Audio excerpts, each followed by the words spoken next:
성경은 기쁨의 책입니다. 하나님은 나를 기쁨의 존재로 만드셨다고 성경은 일러주고 있습니다.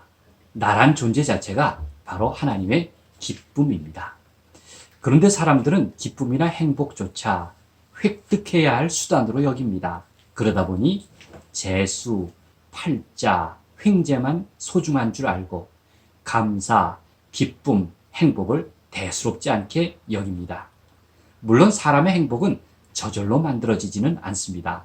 작은 행복에도 연륜과 산고가 필요합니다.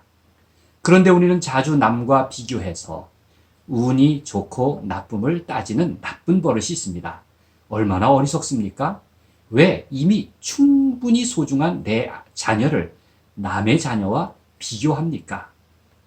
기쁨, 감사, 행복은 누구와 또 무엇과 비교해서 누릴 상대적 가치가 아닙니다.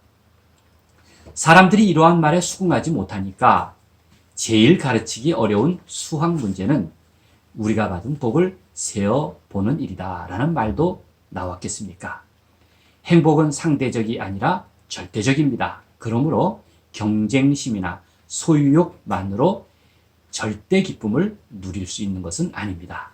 전도서 3장 22절 말씀입니다.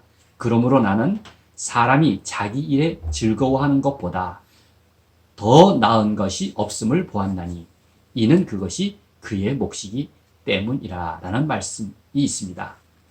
하나님은 제 몫의 즐거움을 주셨다는 것입니다. 자신의 기쁨, 자신의 감사, 자신의 행복의 몫을 찾는 사람은 그 몫을 누릴 수 있습니다.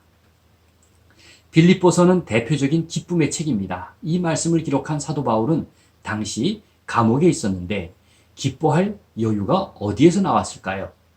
빌립보서에는 기쁨 혹은 기쁘다, 기뻐하라 라는 말이 무려 18번이나 나옵니다. 사도 바울의 기쁨에 대한 고백을 보면 그는 여전히 감옥에서도 자신의 사명을 계속할 수 있다는 데서 오는 기쁨, 또 현실을 인정하고 긍정하는 데서 오는 기쁨, 동력 관계와 교우들 등 자신에게 기쁨을 주는 사람들 때문에 온전한 기쁨을 고백하고 있습니다. 한마디로 그의 기쁨은 역발상에서 오는 것입니다. 더 나아가 바울의 기쁨은 한 단계 더 높은 차원에 있습니다.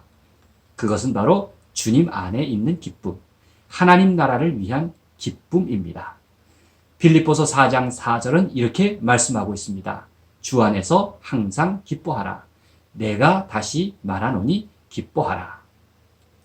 바울의 기쁨은 바로 심령 깊은 곳으로부터 또 신앙에서부터 오는 기쁨이었습니다.